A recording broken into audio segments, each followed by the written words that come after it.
In this presentation, I hope to make the important point that while it is easy to form impressions about the Anglo-Saxons based on the brooding and forbidding worlds depicted in their best-known poems, there's also evidence within a distinctly different class of manuscripts that points to their fairly sophisticated understanding of the natural world.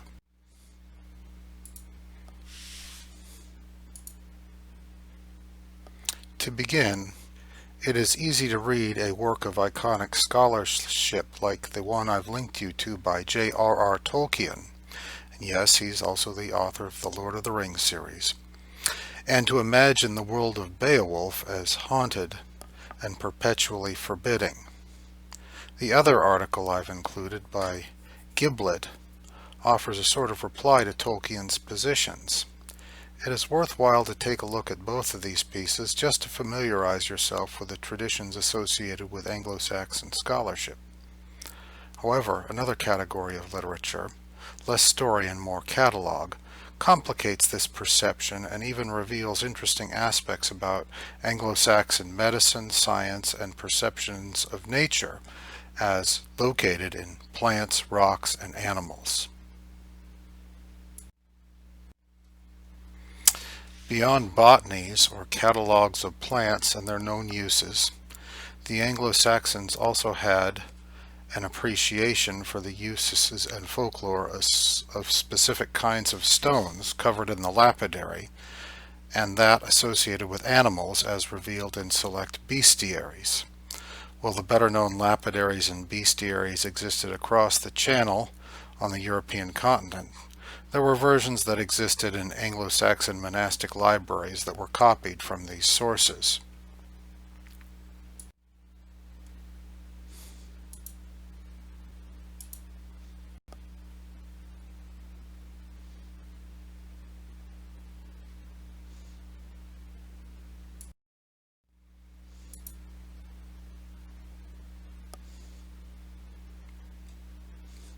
However, the Anglo-Saxons were better known for their botanical studies, some of which were illustrated. This 11th century image, copied from the 5th century herbarium of the enigmatically named Pseudo-Apuleius, expresses an attempt to portray select plants according to their botanical characteristics in terms of size, leaf shape, and flower color.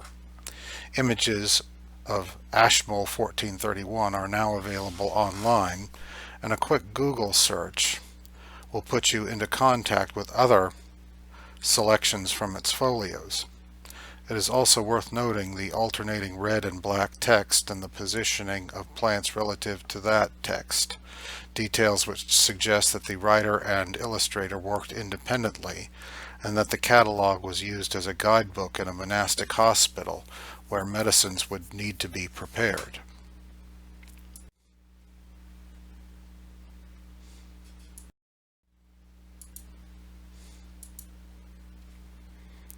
Most students are aware of the intense body of folklore associated with the mandrake root, which is often ascribed very mysterious powers on account of its quasi-human shape. Many of my students know of the mandrake's reputation via the Harry Potter series, where these magical and dangerous characteristics were portrayed. In the image opposite, you see both the typical habit of ascribing human characteristics to the plant's roots, and the preferred method of harvesting this dangerous plant. Animal rights advocates would be shocked at the brutality of this procedure, but because its screams and wails were believed to drive unwary humans insane, hungry and rabid dogs were relied upon to harvest mandrakes according to the image depicted here.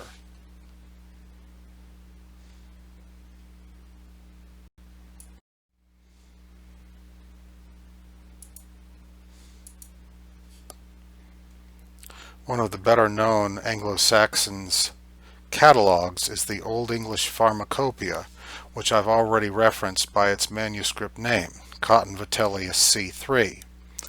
This work, known as much for the depths of its coverage as for the richness of its imagistic detail, reflects in the featured images the synthesis of classical, pagan, and Christian traditions. Again, a pause and some quick Googling will put you in touch with other images from this richly detailed and descriptive manuscript.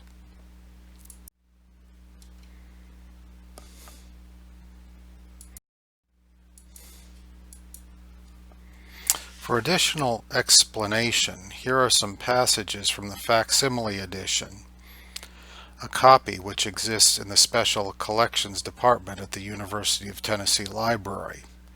Having won a summer research fellowship some years ago, I had access to this resource and spent a couple of cool afternoons thumbing through its richly illustrated pages. That was definitely a career highlight.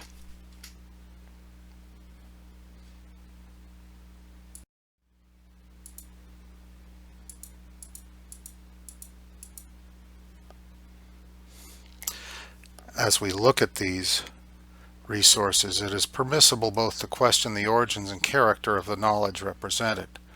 Most important among these judgments is the way that the catalogs echo earlier versions from the continent, suggesting patterns of borrowing and textual transmission. Early scholars of the Anglo Saxons, especially in Victorian times, looked down upon the information as based in superstition and folklore. However, more recent readings have suggested first that it was shared across the continent and even reflected established trade routes, and also that select treatments like the use of garlic for eye infections called MRSA was actually quite effective. Moreover, these catalogs reflect both a curiosity about and a fairly developed knowledge of the natural world, and are more deserving our respect than they might first appear. I hope this presentation has been helpful, and as always, I thank you for listening.